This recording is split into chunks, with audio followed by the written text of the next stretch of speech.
Hello दोस्तों, क्या हाल है। तारीख आज 2 फरवरी 2026, दिन सोमवार, हिंदी तिथि फाल्गुन महीना शुरू हो चुका है। कृष्ण पक्ष प्रतिपदा यानी एकम तिथि। और आइए बात करते हैं आज के मुख्य समाचार में देश भर की तमाम बड़ी खबरों पर नजर डालते हैं। अच्छा, सबसे पहले तो आज के कुछ बड़े इवेंट देखते हैं। दोस्तों, आज से ही होली के महीने फाल्गुन मास की शुरुआत होने जा रही है। ऐसी मान्यता कि इस महीने भगवान शिव और कृष्ण की पूजा करने का विशेष महत्व होता है। फाल्गुन महीने में आपको क्या क्या करना चाहिए और क्या नहीं करना चाहिए, ये जानकारी भी आप देख सकते हैं। और चलिए कुछ और आज के बड़े इवेंट देख लेते हैं। देखिए, इलॉन मस्क की कंपनी स्पेसएक्स का एक और स्टारलिंक मिशन आज 2 फरवरी को फाल्कन 9 रॉकेट से लॉन्च होने जा रहा। और वहीं देश की राष्ट्रपति द्रौपदी मुर्मू उड़ीसा और छत्तीसगढ़ इन 2 राज्यों की 6 दिवसीय यात्रा पर आज 2 फरवरी से रवाना होगी। 7 फरवरी तक इनका ये दौरा होगा। वहीं बिहार बोर्ड की 12वीं की परीक्षाएं आज 2 तारीख से शुरू होने जा रही है। 13 लाख से भी ज्यादा बच्चे एग्जाम देंगे। और पश्चिम बंगाल की 10वीं बोर्ड परीक्षाएं भी आज 2 फरवरी से शुरू होगी। वहीं झारखंड में 2 से 8 फरवरी के बीच 6 ट्रेनें कैंसिल रहेगी। कई ट्रेनों के रूट भी बदले गए हैं, तो रेल यात्री जरा ध्यान दें।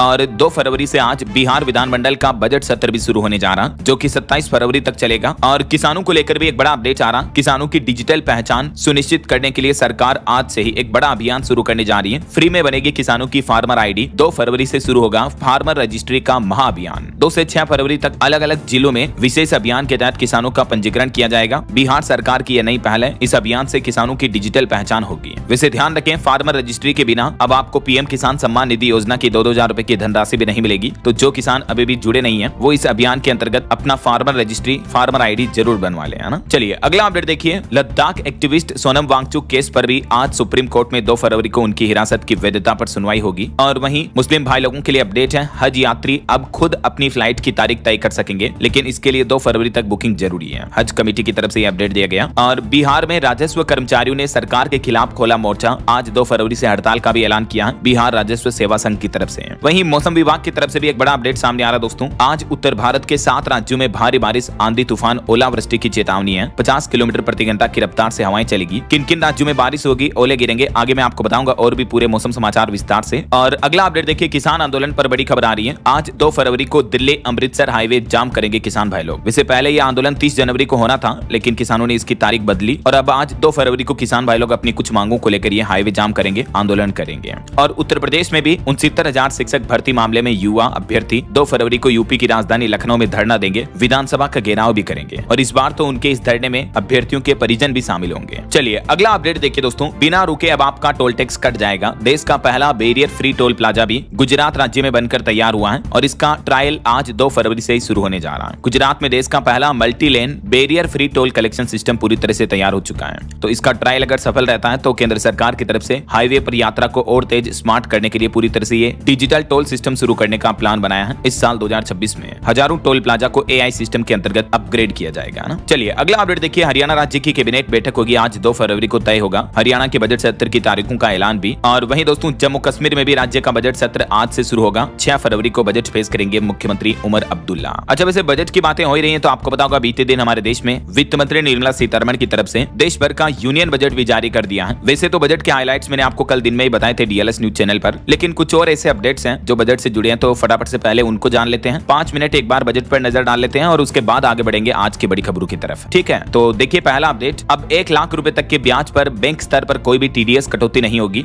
एफडी कराने वाले सीनियर सिटीजन्स के लिए सरकार ने बजट में ये राहत दी है। जो टीडीएस लिमिट पहले 50,000 थी उसको बढ़ाकर 1 लाख कर दिया है। वहीं दोस्तों बीते दिन शेयर बाजार से लेकर क्रिप्टो, सोना, चांदी सब कुछ दड़ाम हो गया। निवेशकों को भारी नुकसान हुआ। बजट पेश होने के साथ ही स्टॉक मार्केट समेत ग्लोबल मार्केट में भी बड़ा क्राइसिस देखने को मिला। वैसे इस बार के बजट में सरकार ने मेक इन इंडिया को बढ़ावा देने के लिए कई बड़े फैसले लिए हैं, जैसे मोबाइल फोन मैन्युफैक्चरिंग को बढ़ावा मिलेगा, ईवी इलेक्ट्रिक व्हीकल की बैटरी वगैरह सस्ती होगी और भी कैंसर समेत कई सारी दवाइयां सस्ती होगी। हालांकि इनकम टैक्स के स्लैब में कोई बदलाव नहीं किया है। और बजट में केंद्र सरकार ने रेलवे को भी बड़ी सौगात दी। वित्त मंत्री ने 7 नए हाई स्पीड रेल कॉरिडोर बनाने का भी ऐलान किया। ये 7 नए बुलेट ट्रेन कॉरिडोर का विस्तार किन किन राज्यों में किस रूट पर किया जाएगा, जिसकी डिटेल्स भी आप देख सकते हैं। कुल मिलाकर इस बार रेलवे को लगभग 3 लाख करोड़ का बजट आवंटित किया है। इससे रेलवे सफर और मालगाड़ियों के जरिए माल ढुलाई को भी बूस्टअप मिलेगा। दक्षिण भारत में भी रेल कनेक्टिविटी बढ़ेगी। इस बजट को लेकर वित्त मंत्री निर्मला सीतारमण ने कहा कि लोक लुभावन की नीतियों से नहीं बल्कि निर्माण और तकनीक से आगे बढ़ेगा देश। इस बजट में भारत के लिए ग्लोबल पावर बनने का विजन दिखा। सरकार ने इस बार के बजट में फ्री की रेवन्यू पर फोकस नहीं रखा, बल्कि देश के इंफ्रास्ट्रक्चर डेवलपमेंट और विकसित भारत के विजन पर बजट में फोकस रखा गया है। बजट पर अपनी प्रतिक्रिया में देश के प्रधानमंत्री नरेंद्र मोदी भी बोले कि ये युवा शक्ति का बजट है, जबकि राहुल गांधी का कहना है कि युवाओं को कुछ नहीं मिला। और पश्चिम बंगाल बंगाल की मुख्यमंत्री ममता बनर्जी ने भी इस बजट को बिखरा हुआ बजट बताया। पीएम मोदी बोले कि यह बजट विकसित भारत का आधार है। निर्मला सीतारमण बोली कि 4.4% पूंजीगत व्यय का लक्ष्य तय किया है। वहीं इस केंद्रीय बजट में लघु तथा मध्यम उद्यम यानी एमएसएमई के विकास के लिए भी 10,000 करोड़ रुपए का एक समर्पित निधि का प्रस्ताव रखा है सरकार ने। और इनकम टैक्स पर भी एक अच्छी खबर आ रही दोस्तों, अब सीए के बिना भी भर पाएंगे आप आईटीआर रिटर्न। 1 अप्रैल 2026 से ही हमारे देश में न्यू इनकम टैक्स कानून लागू होने जा रहा, जिससे आईटीआर फाइलिंग आसान होगी, इनकम टैक्स के कई सेक्शन कम होंगे, इनकम टैक्स की भाषा सरल होगी। नौकरी पेशा आम लोग मिडिल क्लास टैक्स पेयर्स को भी बड़ा फायदा मिलेगा ना। वहीं बजट में सरकार ने एक और प्लान बनाया है। अब सेमीकंडक्टर, डेटा सेंटर और इंफ्रास्ट्रक्चर पर सरकार का फोकस रहेगा। इन सेक्टर्स में भी 12 लाख करोड़ रुपए खर्च करने का प्लान है। और सेंसस 2027 यानी आने वाली जनगणना को लेकर भी बजट आवंटित कर दिया गया। 6 साल के इंतजार के बाद देश में जनगणना की तैयारियां तेज हुई। 2027 की जनगणना के लिए 6,000 करोड़ रुपए के बजट का बड़ा प्रावधान रखा है। और बजट में एक ऐतिहासिक ऐलान किया गया, अब शौक से करियर बनेगा कंटेंट क्रिएशन। देश के 15,000 स्कूलों और 500 कॉलेजों में खोली जाएगी क्रिएटर्स लैब, जहां बच्चों को स्कूल कॉलेजों में अब कंटेंट क्रिएशन के बारे में भी सिखाया जाएगा। कैसे आप यूट्यूब, फेसबुक, इंस्टाग्राम इन पर कंटेंट बना सकते हैं, कैसे आप एआई टूल्स वगैरह का इस्तेमाल कर सकते हैं। तो ये कहने का मतलब सरकार ने बजट में एक बहुत ही अच्छी पहल की है। आधुनिक जमाने की चीजें सिखाई जाएगी बच्चों को, है ना। वैसे बजट का एक गणित देखिए दोस्तों, वित्त मंत्री निर्मला सीतारमण ने हर मिनट दिए 62,909 करोड़ रुपए, क्योंकि उनका टोटल 85 मिनट का भाषण था और इस पूरे भाषण में देश को मिले 53 लाख करोड़ रुपए। आगामी वित्त वर्ष के लिए टोटल 53 लाख करोड़ रुपए से भी ज्यादा का बजट का व्यय अनुमान रखा गया है।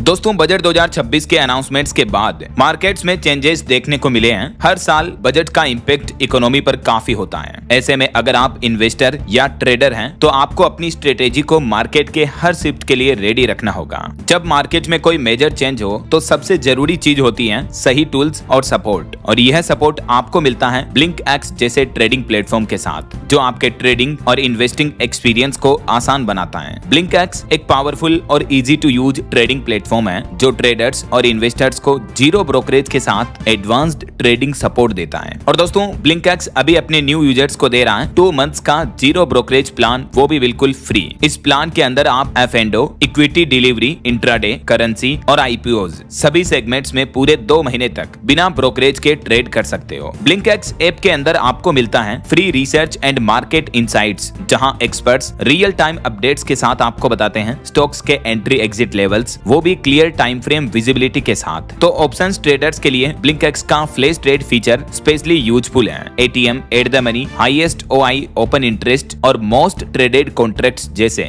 स्मार्ट फिल्टर्स के through top options contracts instantly short list हो जाते हैं। और इतना ही नहीं, हर कैटेगरी के टॉप 5 कॉन्ट्रैक्ट्स क्लियरली स्क्रीन पर दिखते हैं, जिससे आप आसानी से फास्ट और कॉन्फिडेंट एग्जीक्यूशन कर सकते हैं। तो अगर आप भी अपनी ट्रेडिंग या इन्वेस्टमेंट जर्नी को प्रॉपर्ली सेट करना चाहते हो, तो अभी शुरू करें, ट्राई करें BlinkX, एक सिंपल, फास्ट और brokerage free trading and investing app. Link description और पिन कमेंट्स में अवेलेबल है। Go and check now. वैसे ये सरकार का बजट शेयर बाजार को पसंद नहीं आया। यही वजह कि बीते दिन स्टॉक मार्केट में 7 साल की सबसे बड़ी गिरावट देखने को मिली। निवेशकों के 10 लाख करोड़ रुपए स्वाह हो गए, क्योंकि बीते दिन बजट पेश करने के साथ ही स्टॉक मार्केट में भारी गिरावट आई। सेंसेक्स शुरुआत में तो 2300 अंक से भी ज्यादा लुढ़का। हालांकि बजट के बाद सेंसेक्स 1546 अंक गिरकर 80,722 पर बंद हुआ और निफ्टी भी लगभग 500 अंक टूटा। इसके पीछे वजह बताई जा रही है, एक तो सरकार ने F&O पर टैक्स वगैरह बढ़ा दिया, तो इस वजह से दोस्तों शेयर मार्केट में आज भी भारी गिरावट का अनुमान है। ना सिर्फ शेयर मार्केट गिरा, बल्कि सोने चांदी में भी ऐतिहासिक गिरावट देखने को मिली है। देखिए, चांदी 2 दिन के अंदर 1,36,000 रुपए तक सस्ती हुई है और अभी चांदी का भाव 2,65,000 रुपए प्रति किलो चल रहा है, जबकि सोना भी 31,000 रुपए सस्ता होकर अभी 1,38,000 रुपए प्रति 10 ग्राम पर पहुंच चुका है। गोल्ड और सिल्वर के प्राइस में बीते दिन भी ये भयंकर गिरावट देखने को मिली है। हालांकि दोस्तों देखा जाए तो इस बार के बजट में सरकार ने आम आदमी के लिए कोई खास ऐलान नहीं किए हैं। यही वजह कि बजट के बाद कई लोगों ने सोशल मीडिया पर मीम्स बनाए, सरकार को ट्रोल भी किया। बजट से जुड़े कुछ और फैसले देखिए आप। देश में बनेंगे एम्स जैसे 3 बड़े आयुर्वेद अस्पताल। हर जिले में महिला छात्रावास यानी गर्ल्स हॉस्टल भी बनाया जाएगा, देश के सभी राज्यों में हर जिले में। और बजट में इनकम टैक्स को लेकर भी वैसे कोई बड़ा ऐलान तो नहीं देखने को मिला, क्योंकि इनकम टैक्स के स्लैब में कोई बदलाव नहीं हुआ है। लेकिन संशोधित आयकर रिटर्न यानी रिवाइज्ड इनकम टैक्स रिटर्न जमा करने की तारीख को सरकार ने 31 मार्च तक बढ़ा दिया है। जो पहले 31 दिसंबर थी, तो उसको 3 महीने तक बढ़ा दिया है। और स्टॉक मार्केट में इन्वेस्टर्स अगर शेयरों की की पुनर्खरीद करते हैं तो पूंजीगत लाभ कर भी लगेगा। और वहीं देखिए वित्त मंत्री ने बजट में आम जनता को एक ये तोहफा दिया कि पर्सनल सामानों पर कस्टम ड्यूटी घटा दी है। अब 10% तक ही लगेगा टैरिफ अगर कोई लोग बाहर से विदेश से अपने व्यक्तिगत काम के लिए चीजें मंगाते हैं तो। वहीं बजट में सरकार का एक और बड़ा ऐलान देखने को मिला। सरकारी कर्मचारियों के लिए 8th पे कमीशन को लेकर सैलरी और पेंशन में जल्दी बढ़ोतरी का रास्ता साफ हो चुका है, क्योंकि केंद्र सरकार ने 8वें वेतन आयोग के खर्चों के लिए भी बजट में 23 करोड़ 42 लाख रुपए का प्रावधान रखा है। और केंद्रीय बजट से हरियाणा गुरुग्राम बनेगा ग्लोबल टेक हब। AI यानी आर्टिफिशियल इंटेलिजेंस और डेटा सेंटर से स्टार्टअप्स को मिलेगा बढ़ावा। वहीं देश के बजट में झारखंड राज्य के लिए भी बड़ी घोषणा हुई। झारखंड की राजधानी रांची में बनेगा मानसिक रोगियों के लिए नया संस्थान भी। और केंद्रीय बजट में बिहार को भी एक बड़ी सौगात मिली। बिहार पटना में बनेगा सिप रिपेयरिंग सेंटर भी। और वहीं दोस्तों केंद्र सरकार मनरेगा योजना की जगह जो विकसित भारत जी राम जी योजना लेकर आई है, तो इस जी राम जी योजना के लिए भी 95,692 करोड़ रुपए का बजट आवंटित किया है। और भारत को चिकित्सा, पर्यटन, मेडिकल टूरिज्म का केंद्र बनाने के लिए भी 5 क्षेत्रीय चिकित्सा केंद्र स्थापित किए जाएंगे। और वहीं उत्तर प्रदेश की माताओं बहनों के लिए भी अच्छी खबर है। सी मार्ट योजना से यूपी की महिलाएं भी बनेगी उद्यमी। यूपी की योगी सरकार के विजन को भी इस बार के बजट में मजबूती मिली। केंद्र सरकार ने इस योजना को बढ़ावा देने के लिए भी ये कुछ बड़े ऐलान किए हैं। और साल 2026 के इस नए बजट में एजुकेशन सेक्टर को भी बड़ी सौगात दी गई है। नए संस्थान बनाए जाएंगे। हर जिले में गर्ल्स हॉस्टल, बायोफार्मा शक्ति समेत विभिन्न योजनाओं का भी ऐलान हुआ है। बजट को लेकर पंजाब की आम आदमी पार्टी सरकार ने केंद्र सरकार पर आरोप लगाते हुए कहा कि खोखले निकले केंद्र सरकार के वादे। पंजाब सरकार ने इस बार के बजट को किसान विरोधी बताया। आम आदमी पार्टी के मंत्रियों ने कड़ी निंदा भी की। वैसे बजट में रोजगार के क्षेत्र को लेकर भी कुछ बड़े ऐलान हुए हैं। देखिए 5 साल में सरकार जोड़ेगी 1 लाख AHP। और यहाँ AHP का मतलब है एलाइड हेल्थ प्रोफेशनल्स, यानी स्वास्थ्य के क्षेत्र में डॉक्टर्स की तरह पेशेवरों को बढ़ावा मिलेगा। और 1.5 लाख केयर गिवर्स को भी प्रशिक्षण दिया जाएगा। तो शिक्षा और रोजगार के लिए भी बजट में ये कुछ अहम ऐलान देखने को मिले हैं सरकार के। बाकी और भी दोस्तों बजट को लेकर कुछ वन लीनियर हाइलाइट्स हैं, वो अपन देखेंगे लास्ट में। फिलहाल आगे बढ़ते हैं कुछ और दूसरी महत्वपूर्ण खबरों की तरफ, क्योंकि दोस्तों कल क्या कि संडे था, रविवार था और बजट भी आया, तो इस वजह से अन्य खबरें कम ही देखने को मिल रही हैं। यही वजह कि आज के वीडियो में ज्यादातर बजट के ही अपडेट्स हैं। खैर फिलहाल अगला अपडेट देखिए आप। प्रधानमंत्री नरेंद्र मोदी ने संत निरंजन दास के पैर छुए और बोले कि बजट से पंजाब का फायदा होगा। कपड़े यूरोप में बिकेंगे। आदमपुर एयरपोर्ट का नाम संत रविदास पर रखा गया। बीते दिन प्रधानमंत्री नरेंद्र मोदी पंजाब के लुधियाना पहुंचे। यहाँ हलवारा एयरपोर्ट का उद्घाटन भी किया। और वहीं कल जो श्री गुरु रविदास जयंती थी, इस मौके पर भी पीएम मोदी ने कार्यक्रम में हिस्सा लिया। इसके साथ ही दोस्तों पंजाब राज्य को 7वां एयरपोर्ट भी मिल चुका है। पीएम मोदी ने लुधियाना की हलवारा एयरपोर्ट का उद्घाटन किया, तो इससे पंजाब में अब टोटल एयरपोर्ट की संख्या 7 हो गई है। कहां ये देख सकते हैं आप लिस्ट भी। और इसके अलावा आदमपुर एयरपोर्ट का नाम भी बदला गया। अब ये एयरपोर्ट श्री गुरु रविदास महाराजा हवाई अड्डे के नाम से जाना जाएगा। चलिए अगला अपडेट देखिए दोस्तों। साउथ के सुपरस्टार रामचरण के घर 2 जुड़वा बच्चों का जन्म हुआ है। अपनी 2 साल की बेटी को लेकर वो अस्पताल में मिलने भी पहुंचे। मैंने कांग्रेट्स उनको। और वहीं देखिए एक बड़ी सड़क दुर्घटना की खबर। बिहार में सड़क हादसे में 13 लोगों की जान चली गई। पटना में 6, बक्सर में 4 और शेखपुर में 3 लोगों की जान गई। बीते दिन बिहार में कई जगहों पर अलग अलग भयंकर सड़क हादसे देखने को मिले। और उत्तर प्रदेश में भी बढ़ती रोड एक्सीडेंट की घटनाओं को लेकर मुख्यमंत्री योगी आदित्यनाथ ने कहा, अधिकारियों को निर्देश दिया और कहा कि तय समय पर बने मजबूत सड़कें, सड़क हादसों पर ब्रेक लगे। मुख्यमंत्री बोले कि ओवरलोड ट्रक व डंपर पर भी रोक लगाएं। और यूपी में सड़कों के निर्माण, रखरखाव, सुरक्षा पर कड़े निर्देश जारी किए ताकि रोड एक्सीडेंट की घटनाओं को रोका जा सके, है ना। और बिहार की एक और बड़ी घटना देखिए दोस्तों। बिहार में 5 बच्चियों ने एक साथ जहर खा लिया। 4 की मौत हो गई। एक की हालत अभी नाजुक है, हॉस्पिटल में भर्ती है। बिहार के औरंगाबाद में ये बड़ी घटना देखने को मिली है। अब बच्चों ने ऐसा कदम क्यों उठाया, इसकी अभी जांच चल रही है। वैसे जांच में अभी तक एक भी पुरुष सामने नहीं आया। और वहीं राजस्थान की जो साध्वी प्रेम बाइसा की मौत हुई, उस पर भी सस्पेंस अभी बरकरार है। फिलहाल SIT जांच में पता चला है कंपाउंडर ने कबूली 1 से ज्यादा इंजेक्शन देने की बात भी। राजस्थान के जोधपुर में साध्वी प्रेम बाइसा की संदिग्ध मौत पर अभी SIT की जांच चल रही है। देखते हैं आगे क्या अपडेट आता है। चलिए अगली खबर देखिए। T20 वर्ल्ड कप में भारत पाकिस्तान मैच नहीं होगा। पाकिस्तान सरकार ने ऐलान किया। बांग्लादेश के समर्थन में 15 फरवरी के महामुकाबले का बॉयकॉट किया पाकिस्तान ने। तो पाकिस्तान सरकार के इस फैसले पर ICC ने भी कहा कि PCB अपने फैसले पर फिर से विचार कर लें। ऐसा बहरहाल अभी तो कुछ और महत्वपूर्ण और काम की खबरें देखेंगे दोस्तों, लेकिन फिलहाल वक्त तो चला है आज के ताजा मौसम समाचार जानने का। और हाँ, एक छोटी सी रिक्वेस्ट आपसे ये है दोस्तों, अगर आप DLS न्यूज चैनल से अभी तक भी जुड़े नहीं हो तो जुड़ जाइए। चैनल को सब्सक्राइब करके बेल आइकन जरूर दबा दीजिएगा और इस वीडियो पर एक लाइक और शेयर भी कर देना, ताकि आपको रोजाना की ताजा खबरें, महत्वपूर्ण मुख्य समाचार, काम के न्यूज अपडेट सबसे पहले आपके मोबाइल पर मिलते रहेंगे। ओके, और चलिए बिना टाइम वेस्ट किए सीधा आगे बढ़ते हैं मौसम अपडेट में। तो देखिए दोस्तों, राजस्थान, उत्तर प्रदेश, हरियाणा समेत कई राज्यों में बीते दिन ओले गिरे और इनसे किसान भाई लोगों की खड़ी फसलों को भारी नुकसान भी पहुंचा। उत्तराखंड में बर्फबारी भी शुरू हो गई। पंजाब में जनवरी महीने में सर्दी का 15 सालों का रिकॉर्ड टूट गया। और अभी भी भारतीय मौसम विज्ञान विभाग की तरफ से कई राज्यों में आज और कल अगले 2 दिन भारी बारिश की चेतावनी जारी की है। राजस्थान, मध्य प्रदेश, उत्तर प्रदेश, हिमाचल, हरियाणा समेत कई राज्यों में बारिश और ओलावृष्टि से हालात काफी गंभीर चल रहे हैं। ये तस्वीरें आप देख सकते हैं, कितनी भयंकर ओलावृष्टि हुई कई राज्यों में। कुछ अलग अलग राज्यों के मौसम की स्थितियां देखिए आप। उत्तर प्रदेश में भी आज 27 जिलों में ओले गिरने की चेतावनी, 50 किलोमीटर प्रति घंटा की रफ्तार से आंधी भरी हवाएं चलेगी। पश्चिमी उत्तर प्रदेश में तो सड़कों पर सफेद चादर से बिछ गई। बीते दिन भी इतनी ओलावृष्टि हुई है, तस्वीरें आप देख सकते हैं। लोग बाग फावड़े से ओलों को हटा रहे सड़कों से, और इतनी ओलावृष्टि में किसानों की खेतों का क्या हाल हो रहा है, ये फोटोज देखकर आप अंदाजा लगा सकते हैं। गेहूं और सरसों की फसलों को भारी भरकम नुकसान पहुंचा है। फसलें भी मानो जमी पर सो गई ओलों की वजह से। और ऐसे में दोस्तों आज उत्तर प्रदेश के किन किन 27 जिलों में ओले गिरने की संभावना है, ये लिस्ट भी आप देख सकते हैं। कई जिलों में बिजली गिरने का भी अलर्ट है, तो सावधान रहिएगा। वहीं राजस्थान की स्थितियां देखिए आप। कोटा चित्तौड़गढ़ में ओले गिरे, कोटपुतली में बारिश भी हुई। इस वजह से यहाँ राजस्थान राज्य में भी फसलों को भारी नुकसान पहुंचा, और कोहरे के कारण एक सवारियों से भरी बस भी पलट गई। कोहरे में कई सड़क हादसे भी देखने को मिल रहे हैं आए दिन। ये देख सकते हैं आप, भीलवाड़ा के मंडल क्षेत्र में कोहरे के कारण बेकाबू बस पूरी तरह से पलट गई। और आज 2 फरवरी को भी राजस्थान के आधे से ज्यादा राज्य में अधिकतर जिलों में बारिश और ओलावृष्टि की चेतावनी है। ये देख सकते हैं आप मानचित्र में, जहां जहां येलो एरिया दिख रहा है आपको, इन जिलों में येलो अलर्ट की चेतावनी है। ना सिर्फ आज बल्कि दोस्तों कल 3 फरवरी को भी कई जिलों में बारिश और कोहरे की चेतावनी है, और 4 फरवरी तक यह अलर्ट बना रहेगा। वहीं मध्य प्रदेश में भी देखिए कितनी भयंकर ओलावृष्टि हुई। नीमच मंदसौर में सड़कें ओलों से ढक गई। ग्वालियर उज्जैन समेत कई जिलों में बारिश देखने को मिल रही है। लगातार फसलें खराब हुई। 14 जिलों में आज भी मध्य प्रदेश में अलर्ट है।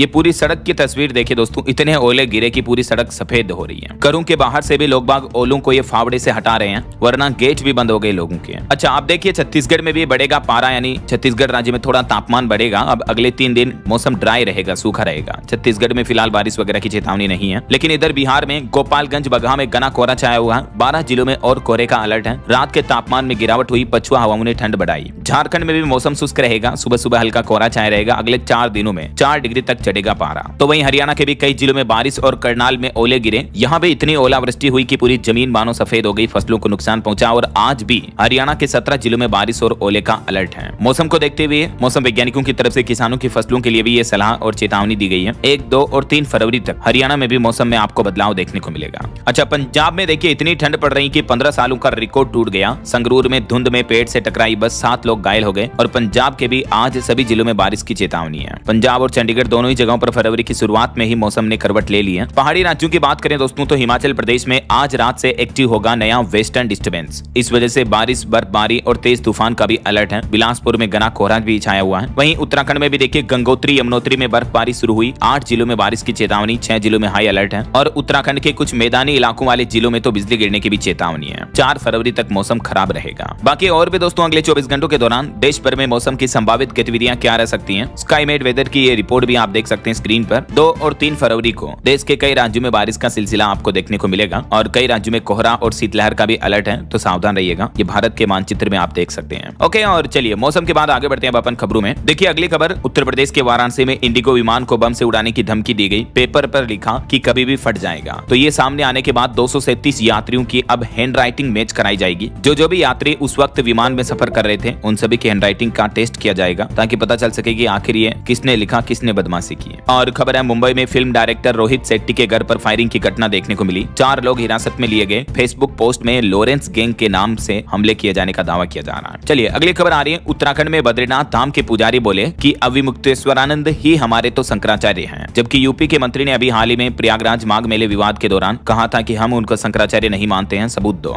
और उत्तराखंड के मंत्री बोले कि मुख्यमंत्री से पूछकर बताऊंगा। वहीं खबर है स्वामी अविमुक्तेश्वरानंद से मिले अलंकार अग्निहोत्री, उन्होंने कुछ मांगे भी रखी। 7 फरवरी को दिल्ली कूच की भी चेतावनी दी। और कुछ पॉलिटिक्स की बड़ी खबरें देखिए आप। महाराष्ट्र की राजनीति में अजीत पवार जी के निधन के बाद अब एनसीपी के दोनों गुटों के विलय पर अब भी सस्पेंस बरकरार है। शरद पवार मुंबई पहुंचे, सुनेत्रा पवार डिप्टी सीएम की शपथ लेकर बारामती लौटी है। वहीं इधर पंजाब की पॉलिटिक्स से खबर आ रही है। बीते दिन जो आपको बताऊंगा, पीएम मोदी ने पंजाब राज्य का दौरा किया, तो पीएम के आने से पहले नवजोत सिंह सिद्धू ने कांग्रेस पार्टी छोड़ दी। वो बोली कि काबिल नेताओं की यहाँ कोई कदर नहीं है। सांसद रंधावा बोले कि अच्छा हुआ छुटकारा मिला। तो ये कुछ राजनीतिक बयानबाजी चल रही है। और चलिए कुछ बड़ी इंटरनेशनल न्यूज अपडेट देखते हैं। देखिए बड़ी खबर, ईरान नहीं बल्कि अब वेनेजुएला से तेल खरीदेगा भारत। ये अमेरिकी राष्ट्रपति डोनाल्ड ट्रंप ने बड़ा दावा किया। ट्रंप बोले कि भारत ईरान की जगह वेनेजुएला से तेल खरीदेगा, क्योंकि वेनेजुएला पर कब्जा करने के बाद ट्रंप वहां से तेल निकालना भी शुरू कर चुके हैं। तो अभी उनका कहना कि भारत और हमारे बीच पहले से ही डील तय हो चुकी है। और इतना ही नहीं, उन्होंने चीन को भी डील करने के लिए कहा है। हालांकि भारत की तरफ से अभी इस बयानबाजी पर कोई स्पष्टीकरण नहीं आया है। और एक बड़े हादसे की खबर देखिए दोस्तों, पश्चिम अफ्रीका के आइवरी कोस्ट में भीषण सड़क हादसा हुआ। 14 लोगों की मौत हो गई, 21 अन्य घायल हो गए। वहीं इधर कांग्रेस ने दावा किया कि अनिल अंबानी ने भी एप्स्टीन से मदद मांगी। मोदी और ट्रंप की मुलाकात करानी थी। अभी एक दिन पहले कांग्रेस ने कहा था कि ट्रंप के लिए मोदी इजराइल में नाचे। तो ये उल्टे सीधे बयान चल रहे हैं, हालांकि विदेश मंत्रालय ने इन सभी बयानों को खारिज किया है। और खबर है, भारत ने बांग्लादेश की भी मदद को घटाकर आधा कर दिया, अब 60 करोड़ देंगे। मालदीव म्यांमार का फंड भी काटा, भूटान के लिए फंड बढ़ाकर 2288 करोड़ कर दिया है। बीते दिन जो वित्त मंत्री निर्मला सीतारमण ने बजट जारी किया, इस बजट में विदेशों को मिलने वाले बजट के लिए कटौती की गई है। वहीं पाकिस्तान में हालत देखिए, पाकिस्तान के बलूचिस्तान में अब तक 200 बागियों की मौत की खबर है। आग और बारूद का साया छाया हुआ है, जबकि पाकिस्तान गवर्नमेंट का भी कहना है कि बलूचिस्तान में 145 लड़ाके मारे गए हैं। और पाकिस्तान ने भारत पर यह भी आरोप लगाया कि भारत इस हमले में शामिल है, हालांकि भारत के विदेश मंत्रालय ने इन आरोपों को निराधार बताया। और वहीं इंडोनेशिया की एक कानून की खबर देखिए, इंडोनेशिया में शादी से पहले संबंध बनाने पर 140 कोड़े की सजा सुनाई गई एक लड़की को, इससे युवती बेहोश हो गई। ये शरिया कानून के तहत शादी से पहले संबंध बनाने पर रोक है। वहीं ईरान ने यूरोपीय यूनियन के देशों की सेनाओं को भी आतंकी संगठन घोषित कर दिया है। और एप्स्टीन फाइल्स के आरोपों पर देखिए, माइक्रोसॉफ्ट के संस्थापक बिल गेट्स बोले कि रूसी लड़कियों से संबंध नहीं बनाए, यौन बीमारी के दावे को गलत बताया और कहा कि एप्स्टीन फाइल्स में लगे आरोप पूरी तरह से झूठे हैं। और एक अनोखी खबर देखिए दोस्तों, यूएई दुबई के गोल्ड डिस्ट्रिक्ट में दुनिया की एक अनूठी पहल की जा रही है। दुबई गोल्ड स्ट्रीट में सोने की सड़क बनेगी। यहाँ बाजार में 100 टन सोना मौजूद रहता है हर समय, और यहाँ पर अब गोल्ड की सड़क बनाई जाएगी। लिटरली दुबई में इतना सोना है कि इसी वजह से दुबई को सिटी ऑफ गोल्ड भी कहा जाता है। और खबर देखिए, चाइना के राष्ट्रपति शी जिनपिंग ने युआन को इंटरनेशनल रिजर्व करेंसी बनाने का भी आह्वान किया, क्योंकि इतने दिन अमेरिकी डॉलर जो इंटरनेशनल करेंसी के रूप में अपना वर्चस्व स्थापित किए हुए हैं, तो अमेरिका जिस डॉलर के बलबूते पर पूरी दुनिया को नचा रहा, अब चाइना ने उसी पर वार किया है। चलिए खेल समाचार से जुड़ी खबरें देखिए दोस्तों, भारत अंडर 19 वर्ल्ड कप के सेमीफाइनल में पहुंचा, पाकिस्तान को 58 रन से हराया, वेदांत की 50 भी देखने को मिली है। वहीं अल्काराज ने पहली बार ऑस्ट्रेलियन ओपन जीता, 10 बार के चैंपियन जोकोविच को हराया। चलिए कुछ हार्ट अटैक से जुड़े बड़े अपडेट देखिए दोस्तों। एक तो वैज्ञानिकों की चौंकाने वाली रिपोर्ट सामने आ रही है कि दिल पर भारी पड़ रही है लोगों की गंदी लाइफस्टाइल। बीते 10 साल में हार्ट अटैक से होने वाली मौतों में 170% तक का उछाल देखने को मिला है। ये तो सिर्फ देश की राजधानी दिल्ली से एक सर्वे को लेकर चिंताजनक खबर सामने आई है। इस रिपोर्ट में बताया गया कि सिर्फ साल 2024-24 में हृदय रोगों के कारण 34,500 लोगों की मौत हुई, जो कि पिछले एक दशक के मुकाबले 170% से भी ज्यादा की बढ़ोतरी है। और आए दिन तो आपको पता होगा हमारे देश में दिनों दिन हार्ट अटैक की घटनाएं काफी ज्यादा बढ़ रही है। ये देखिए हार्ट अटैक को लेकर आज के लेटेस्ट बड़े अपडेट। एक मोबाइल शॉप के बेंच पर आकर बैठा युवक और पानी की ग्लास उठाते ही हार्ट अटैक से मौत हो गई, सीसीटीवी में कैद हुआ आखिरी पल। राजस्थान के उदयपुर की यह घटना है। 48 साल का एक युवक साइलेंट अटैक की वजह से मारा जाता है। ये एक मोबाइल की दुकान पर जाता है और तभी पास में पानी की कैन पड़ी थी, वहां से पानी पीने के लिए ग्लास उठाता है और तभी वहीं पर अचानक गिर जाता है, देख सकते हैं आप। और राजस्थान के जयपुर की ये एक और घटना देखिए, एसएमएस हॉस्पिटल के डॉक्टर की भी हार्ट अटैक से मौत हो गई। राजस्थान का जो एसएमएस हॉस्पिटल है जाना माना अस्पताल है, और खुद डॉक्टरों की ये स्थितियां यार हद होती है। अब तो देखिए आप, ये डॉक्टर साहब महाराष्ट्र में एक सेमिनार दे रहे थे, इसी दौरान इनके सीने में दर्द उठा और मौत हो गई। जबकि अभी 3 दिन पहले एक महिला की सर्जरी की थी इन्होंने, काफी एक्सपर्ट डॉक्टर थे ये, देखिए जरा आप। एक और घटना देखिए हार्ट अटैक से जुड़ी, एमपी इंदौर मैराथन में एक दौड़ते हुए युवा लड़के की जीत से महज 100-150 मीटर पहले 25 साल के युवक की हार्ट अटैक से मौत हो गई। इंदौर में मैराथन में ये दौड़ लगा रहे थे और फिनिश लाइन से महज 100 मीटर पहले इनकी तबीयत बिगड़ी। हालांकि सीपीआर भी दिया इनको, लेकिन जान नहीं बच पाई। कुछ और बड़ी घटनाएं देखिए, झारखंड के चाईबासा पुलिस केंद्र में पदस्थापित जवान की भी हार्ट अटैक से मौत हो गई। उत्तर प्रदेश के मथुरा में एक ट्रक चालक की हार्ट अटैक से मौत हो गई। वहीं यूपी में एक विमान में भी यात्री को हार्ट अटैक आया, तो विमान की भी इमरजेंसी लैंडिंग करनी पड़ी। और हरियाणा की तो ये घटना देखिए, पब्लिक हेल्थ कर्मी की रिटायरमेंट के दिन ही हार्ट अटैक से मौत हो गई। मतलब आज तो नौकरी से रिटायरमेंट था, आज ही उनकी मौत हो गई, विदाई समारोह के दिन ही। देखिए यार कितनी दुखद घटनाएं। और राजस्थान के कोटा में 31 साल के युवक को आया हार्ट अटैक, खेत से गाय भगाने के दौरान अचानक गिर गया और मौके पर ही मौत हो गई। तो आए दिन मैं आपको कई वैज्ञानिकों की रिसर्च के अपडेट्स भी बताता रहता हूँ। लोगों की जो खराब लाइफस्टाइल है, खाने पीने की चीजें उल्टी सीधी खाते हैं, बाजार की तेलीय चीजें, पैकेज्ड फूड्स, इन वजह से भी हार्ट अटैक की संभावनाएं बढ़ रही है। बाकी रोजाना थोड़ा बहुत वर्कआउट करें, एक्सरसाइज करें, योगा करें, मेडिटेशन करें, अच्छी लाइफस्टाइल जिए कुल मिलाकर, है ना। अच्छा वैसे हार्ट अटैक को लेकर भारत के वैज्ञानिकों और डॉक्टर्स को एक बड़ी कामयाबी मिली है। अब इंडियन आर्मी सैनिकों के जवानों को हार्ट अटैक आने से पहले ही अलर्ट कर देगी एक नई टेक्नोलॉजी। भारत में इसकी खोज हुई है। दिल्ली यूनिवर्सिटी के मिरांडा हाउस के रिसर्चर्स ने मिलकर ये एक नया डिवाइस विकसित किया है। और एक और जरूरी खबर बताता हूँ आपकी सेहत को लेकर देखिए, एक लड़की ने पतला होने के लिए बोरेक्स खा लिया और इससे लड़की की मौत हो गई। तमिलनाडु के मदुरै की ये घटना है। 19 साल की ये लड़की मारी जाती है। तो ये ध्यान रखें, सोशल मीडिया से कभी भी हेल्थ एडवाइस ना लें, क्योंकि सोशल मीडिया पर तो कई सारे इन्फ्लुएंसर्स व्यूज बटोरने के चक्कर में उल्टे सीधे वीडियोस बनाते हैं, हर कुछ ही ऐसे ही, समझ रहे हो। कोलगेट से स्क्रैच गायब करते हैं, फलाना ढीम का कुछ भी। तो इन बातों के चक्कर में ना फंसे, डॉक्टर एक्सपर्ट्स की राय सुने। अगर सोशल मीडिया पर भी आप कुछ वीडियोस कंटेंट देख रहे हो तो जो सर्टिफाइड डॉक्टर्स हैं उन्हीं की राय मशवरा ले। ओके, और चलिए आगे बढ़ते खबरों में। देखिए आप, एक अनोखी खबर टेक न्यूज से आ रही। एआई एजेंट्स ने बनाया अपना खुद का सोशल मीडिया और आपस में ही गपशप बातें कर रहे हैं, बहस कर रहे हैं। ऐसे में दोस्तों एआई के बढ़ते इतने कारनामों को लेकर एक्सपर्ट को भी डर सता रहा है। मतलब अभी जैसे फेसबुक, इंस्टाग्राम, इनको आप चलाते हो, ठीक है, इन दिनों एक इस तरह का सोशल मीडिया प्लेटफॉर्म चर्चा में है जिसका नाम है मोल्ट बुक, और ये फोरम सिर्फ एआई एजेंट्स के लिए बनाया गया। यहाँ यानी मतलब जो भी पोस्ट, कंटेंट, कमेंट, बहसबाजी होती है सब कुछ एआई एजेंट ही करते हैं, जैसे चैट जीपीटी, जेमिनाई, समझ रहे हो। ये प्लेटफॉर्म भी कुछ यूं है, देख सकते हैं आप इसका इंटरफेस भी। और चलिए अगली खबर देखिए। एयर इंडिया ने शुरू की चाइना के संघाई और राजधानी दिल्ली के बीच सीधी उड़ान सेवा। गलवान झड़प के 6 साल बाद अब हवाई सेवा बहाल हो पाई है।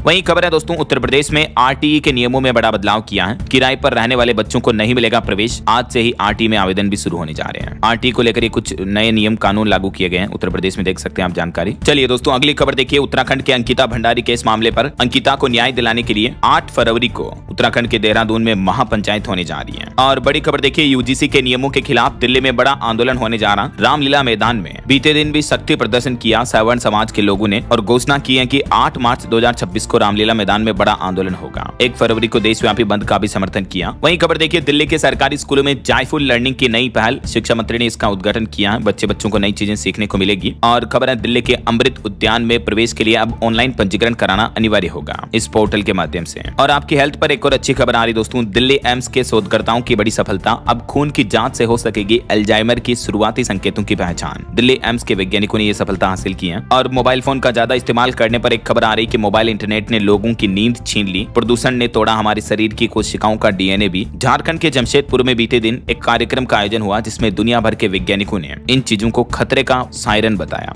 यहाँ एमसीकॉन अंतर्राष्ट्रीय सम्मेलन संपन्न हुआ और इसमें इन चीजों के साइड इफेक्ट्स पर वैज्ञानिकों ने विचार विमर्श चर्चा की। चलिए अगली खबर देखिए। उत्तर प्रदेश में अब स्कूल वाहन चलाने वाले लोगों को अपना कैरेक्टर सर्टिफिकेट भी देना होगा। प्रशासन ने ड्राइवरों का पूरा ब्यौरा भी मांगा है। और वहीं खबर है दोस्तों, उत्तर प्रदेश के परिषदीय स्कूलों में तैनात दिव्यांग शिक्षकों के सर्टिफिकेट का भी वेरिफिकेशन होगा। ब्लॉक वार तैयार हो रही है लिस्ट। वैसे इस बार के बजट में यूपी के विकास को भी नई रफ्तार मिली है। इंफ्रास्ट्रक्चर, किसान और महिलाओं के लिए कई बड़ी घोषणाएं देखने को मिली है बजट में। देख सकते हैं स्मार्ट खेती, स्वास्थ्य और शिक्षा समेत यूपी के लिए बजट में क्या क्या रखा गया है। वैसे बजट के कुछ और हाइलाइट्स हैं दोस्तों, मैं आपको फटाफट से रिवाइज करवा देता हूं। देखिए आप, होम लोन के ब्याज में मिलने वाली टैक्स छूट पर सरकार ने बड़ा फैसला लिया और कहा कि संपत्ति के होम लोन पर 2 लाख रुपए की ब्याज कटौती में अब खरीद या निर्माण से पहले की अवधि का ब्याज भी शामिल होगा। ये बदलाव होम लोन लेने वाले लोगों को राहत देगा। वहीं टेलीकॉम सेक्टर को भी सरकार ने बड़ी सौगात दी। बजट 2026 में 38% का आवंटन बढ़ाया गया। सरकारी टेलीकॉम कंपनी बीएसएनएल को मिले 28,473 करोड़ रुपए और सरकार ने भारत में अंतरिक्ष के क्षेत्र को बढ़ावा देने के लिए भी बजट में 13,705 करोड़ रुपए आवंटित किए। वहीं बजट 2026 में एक बड़ा ऐलान देखने को मिला। एआई यानी आर्टिफिशियल इंटेलिजेंस का असर जांचने के लिए हाई पावर कमेटी बनाई जाएगी। युवाओं को एआई सिखाने के लिए अवसर भी बढ़ेंगे। एजुकेशन पर भी खबर है। स्कूल शिक्षा विभाग को मिले 83,562 करोड़ रुपए, लगभग 6.25% की बजट में बढ़ोतरी की है स्कूल एजुकेशन बजट में। और इसके तहत देश के 15,000 स्कूलों में कंटेंट क्रिएटर लैब्स भी बनाए जाएंगे, मैंने आपको बताया। और वहीं यूनियन बजट में एनसीईआरटी को भी 681 करोड़ रुपए का आवंटन हुआ बजट में। और उच्च शिक्षा को 55,000 करोड़ रुपए आवंटित किए गए। यूजीसी के बजट में 7% का इजाफा हुआ। एआईसीटीई को भी अच्छा खासा बजट मिला एजुकेशन में, देख सकते हैं आप डिटेल्स। वित्त मंत्री का कहना है कि शिक्षा से रोजगार और उद्यम को जोड़ने के लिए समिति गठित होगी। विकास पर फोकस रहेगा। और बजट से देश के एमएसएमई सेक्टर को भी बढ़ावा मिलेगा। लाखों युवाओं को नए रोजगार मिलेंगे। इससे देश में मैन्युफैक्चरिंग बढ़ेगी। तो जनगणना 2027 के लिए भी आम बजट में 6,000 करोड़ रुपए का आवंटन किया है। जनगणना का डेटा डिजिटली रूप से संग्रहित किया जाएगा। और वित्त वर्ष 2026-27 में खाद्य उर्वरक यानी किसानों की खाद वगैरह को लेकर और ईंधन पर भी घटेगी सरकार की सब्सिडी। 4,10,000 करोड़ रहने का अनुमान है। ये रिपोर्ट सामने आ रही है। वहीं दोस्तों सरकार का कहना है कि बजट में बुनियादी ढांचे पर जोर दिया है। कैपेक्स 12.2 लाख करोड़ रुपए रहा। रेयर अर्थ के लिए भी अलग से पैकेज रखा गया है। वैसे बजट में सरकार को आय कहां से होगी और खर्चा कहां पर होगा। 1 रुपए का खर्चा 1 रुपए की आमदनी के पर्सपेक्टिव से अगर देखा जाए तो देख सकते हैं आप, जैसे सरकार को अगर 1 रुपए की आमदनी होती है तो उसमें जैसे 21 पैसों की आमदनी सरकार को आयकर इनकम टैक्स से होती है, 4 पैसे सीमा शुल्क से होते हैं, केंद्रीय उत्पाद शुल्क से 6 पैसे मिलते हैं वगैरह वगैरह। इसी तरह से खर्चा भी आप देख सकते हैं कि सरकार का 1 रुपए से किन किन पैसों का कितना खर्चा कहाँ जा रहा है ना। बाकी कैंसर वगैरह की दवाइयां सस्ती होगी। मेडिकल इंडस्ट्री को बढ़ावा देने के लिए भी सरकार ने बजट में कई बड़े ऐलान किए हैं। ये डिटेल्स जानकारी आप थोड़ा सा स्क्रीन पर वीडियो को पॉज करके देख लीजिएगा अगर आप देखना चाहते हो तो, ठीक है ना। वहीं हमारे देश में पॉलिटिक्स में मंत्रियों, विदेशी मेहमानों और पूर्व राज्यपालों पर भी खर्च होंगे 1102 करोड़ रुपए। और खादी हैंडलूम के लिए भी सरकार की नई पहल। एसएमई ग्रोथ फंड के लिए 10,000 करोड़ का प्रावधान रखा है। बजट में महिलाओं, युवाओं और बुजुर्गों के लिए भी कुछ बड़े ऐलान देखने को मिले हैं, जिनके कुछ की पॉइंट्स भी आप देख सकते हैं कि बजट में युवाओं के लिए क्या क्या रखा गया है, एजुकेशन, एआई, गेमिंग वगैरह को लेकर। इसके अलावा बजट में माताओं, बहनों, महिलाओं के लिए क्या खास ऐलान किया गया है, जिसकी भी जानकारी के पॉइंट्स आप देख सकते हैं। वहीं सरकार का कहना है कि देश में बनेगा रेयर अर्थ कॉरिडोर। उड़ीसा और केरल समेत कई राज्यों को इसका लाभ मिलेगा। दुर्लभ खनिज से दूरस्थ होगी देश की अर्थव्यवस्था। और बजट में छोटे और सीमांत किसानों के लिए भी कुछ बड़े ऐलान हुए हैं। किसानों की आय में इजाफा यानी बढ़ोतरी करने पर सरकार का फोकस है। यही वजह हैं कि किसानों और पशुपालकों के लिए इस बार ग्रामीण बजट में क्या क्या खास रखा गया है, डिटेल्स आप देख सकते हैं। पिछले कुछ सालों की बजाय इस बार खेती बाड़ी के कृषि बजट में भी बढ़ोतरी की गई है। वहीं खबर है चुनावी राज्यों पर भी मेहरबान हुई सरकार। हाई स्पीड रेल नेटवर्क से रेयर अर्थ कॉरिडोर तक 2027 में जिन राज्यों में विधानसभा चुनाव होने हैं उन राज्यों को कुछ स्पेशल बेनिफिट मिले हैं बजट में। जाहिर सी बात है, इलेक्शन के टाइम है तो। और वहीं दोस्तों बैंकिंग सेक्टर को भी आसान बनाने के लिए सरकार का प्लान है, एक नई हाई लेवल कमेटी बनाई जाएगी। बैंकिंग रिफॉर्म पर भी सरकार का जोर रहेगा। वहीं विदेश यात्रा और पढ़ाई पर राहत दी है। विदेशों के टूर पैकेज पर टीसीएस को घटाकर 2% कर दिया है। टीडीएस की भी दरें घटी है, जिससे विदेश यात्रा सस्ती होगी और विदेशों में पढ़ाई करना भी अब आसान होगा। और बजट में रोजगार के भी अवसर बढ़ाने के लिए एमएसएमई क्षेत्र में भी कुछ और महत्वपूर्ण घोषणाएं की है सरकार ने। वित्त मंत्री का कहना है कि इससे ऑरेंज इकोनॉमी को बढ़ावा मिलेगा और अगले 5 वर्ष तक बायो फार्मा सेक्टर में भी 10,000 करोड़ का निवेश करेगी सरकार। और वहीं जो नए 7 रेल स्पीड कॉरिडोर बनाए जाएंगे वो कहां बनेंगे, डिटेल्स आप देख सकते हैं। दिल्ली, वाराणसी समेत इन शहरों को यह बड़ी सौगात मिली है। और बजट के लिए टेक्सटाइल इंडस्ट्री में भी कपड़ा उद्योग के लिए वित्त मंत्री ने कुछ बड़े ऐलान किए हैं। इस बजट को लेकर देश के वाणिज्य मंत्री पीयूष गोयल बोले कि ये बजट आम लोगों के लिए काफी खास है, विपक्ष के सर्टिफिकेट की जरूरत नहीं है। जबकि विपक्ष का कहना है कि बजट के नाम पर देश की अर्थव्यवस्था को जहर दिया जा रहा। राहुल गांधी ने संघ और बीजेपी पर भी निशाना साधा। वहीं देखिए बजट में सीएपीएफ के जवानों को लेकर भी अपडेट आ रहा। केंद्रीय सुरक्षा बलों में नहीं रहेगी अब आवास की कमी। नए भवन और क्वार्टर निर्माण के लिए भी बजट में 5,040 करोड़ रुपए आवंटित किए हैं सरकार ने।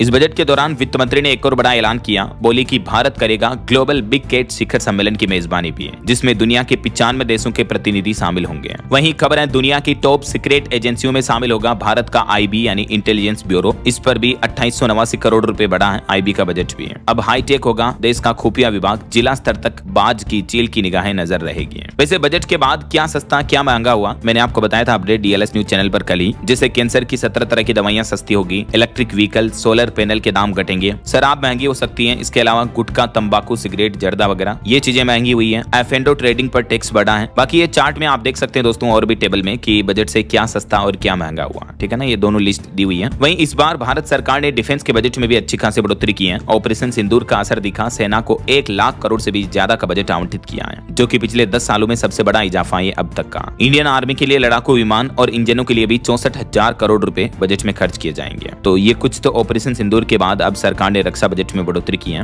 हालांकि इनकम टैक्स में कोई बदलाव नहीं हुआ, जिसका तस रहा, बस रिवाइज रिटर्न की लास्ट डेट 3 महीना बढ़ाई गई है। लेकिन युवा क्रिएटर्स के लिए अच्छी खबर है। इंस्टाग्राम, यूट्यूब वगैरह, फेसबुक पर कंटेंट क्रिएशन अब आपको स्कूलों में भी सिखाया जाएगा, 15,000 स्कूलों में और 500 कॉलेजों में। इसके अलावा बिजनेस वुमन के लिए शी मार्ट नई पहल की भी शुरुआत की है सरकार ने। ये कुछ और की पॉइंट्स आप देख सकते हैं कि शी मार्ट क्या हो गई और इससे माताओं बहनों को क्या फायदा होगा। वहीं बजट 2026 में नौकरी पेशा लोगों के लिए, किसानों के लिए, मेडिकल और हेल्थ सेक्टर के लिए और डिफेंस में इंडियन आर्मी के लिए, रेलवे के लिए, इंफ्रास्ट्रक्चर के लिए ये क्या क्या घोषणाएं की हैं मैंने थोड़ा सा फास्टली आपको बता दिया। अगर आप डिटेल में देखना चाहते हो तो वीडियो को पॉज करके देख लीजिएगा, ठीक है ना। बाकी सिगरेट वगैरह के दाम बढ़ चुके हैं। बीते दिन 1 फरवरी से कई सारे नए नियम भी लागू हुए हैं। तो आप एक बार चैनल पर जाओगे ना, ये आज की खबरें समाप्त होने के बाद, तो आपको दोनों ही वीडियो मिल जाएंगे। एक तो बजट में क्या क्या 10 बड़े ऐलान हुए और बजट के बाद क्या सस्ता क्या महंगा हुआ, ठीक है ना। वित्त मंत्री निर्मला सीतारमण का कहना है कि एफएनडो पर जो एसटीटी टैक्स बढ़ाया गया, इससे शेयर मार्केट में सट्टेबाजी रुकेगी, छोटे निवेशकों को नुकसान से बचाना इसके पीछे मकसद है। और वो बोली कि एआई कभी भी इंसान की जगह नहीं ले सकता है। वहीं दोस्तों इस बार गृह मंत्रालय के बजट में भी 13% का इजाफा हुआ। 4 मुल्कों से लगते बॉर्डर पर ड्रोन और कैमरों से होगी अब स्मार्ट निगरानी। ओके, और चलिए अब अपन आगे बढ़ते हैं, कुछ और स्टेट न्यूज अपडेट वगैरह देख लेते हैं। देखिए बड़ी खबर, राजस्थान में बेची जा रही बिहार की बेटियां। बिहार के गया में मानव तस्करी गिरोह का यह बड़ा भंडाफोड़ हुआ है। और वहीं राजस्थान में ये अनोखी चोरी की घटना देखिए। जैसलमेर में एक सरकारी इंजीनियर की क्वार्टर में चोर घुसा और वहां दारू थी, तो दारू लेके दीवार पर लिख दिया कि दारू रखते हो तो आलू चिप्स चखना भी रखा करो। घर में चोरी की, शराब पी और जींस शर्ट परफ्यूम भी ले गया। देखिए यार कैसा अनोखा चोर था। लिखा कि सॉरी, थाने के चक्कर काटने से वक्त बर्बाद होगा बिहारी बाबू, और इस तरह से डायरी पर ही लिख गया। और वहीं खबर है दोस्तों, राजस्थान में पहली बार खुलेंगे 2 गर्ल्स सैनिक स्कूल भी। 160 सीटों पर 13,000 आवेदन छात्राओं ने किया है। अगले सत्र में 7 नए स्कूल खोलने की भी तैयारी की जा रही है। वहीं देखिए भारत पाकिस्तान बॉर्डर इलाके रेल लाइन से जुड़ेंगे। राजस्थान के 4 जिलों में सर्वे किया गया। रेल मंत्रालय रिपोर्ट पर करेगा फैसला। छत्तीसगढ़ में मनरेगा संशोधन के खिलाफ 12 फरवरी को युवा महापंचायत का ऐलान हुआ है। और वहीं देखिए इस्तीफा देने वाले बरेली सिटी मजिस्ट्रेट अभी मुक्तेश्वरानंद से मिले, आगे की रणनीति भी बताई। ओके, और एजुकेशन पर कुछ अपडेट देखिए दोस्तों। सरकारी नौकरियों पर खबर है। डाक विभाग में 28,740 वैकेंसी निकली हुई है। यंत्र इंडिया लिमिटेड में भी 3979 वैकेंसी है। कुछ और ये अलग अलग रिक्रूटमेंट्स की डिटेल्स आप देख लीजिएगा, क्या लास्ट डेट वगैरह है, क्या क्या नौकरियां अवेलेबल है, ठीक है ना। बिहार में भी सेकंड इंटर लेवल के तहत 25,311 पदों पर भर्ती निकली, जिसकी लास्ट डेट 16 फरवरी है। और रेलवे आरआरबी में भी भर्ती निकली 21,997 पदों पर, जिसकी लास्ट डेट 2 मार्च है। ओके, और चलिए अंत में आज के राशिफल पर नजर डाल लेते हैं। तो देखिए मेष राशि वालों वालों की नौकरी में बदलाव देखने को मिलेंगे और नई जिम्मेदारी मिलने के भी योग हैं। मिथुन राशि वालों को अचानक धन लाभ होगा। बाकी और भी कुछ अलग अलग राशियों का राशिफल आप देख सकते हैं स्क्रीन पर। और हाँ दोस्तों, आप मुझे कमेंट करके बताइए कि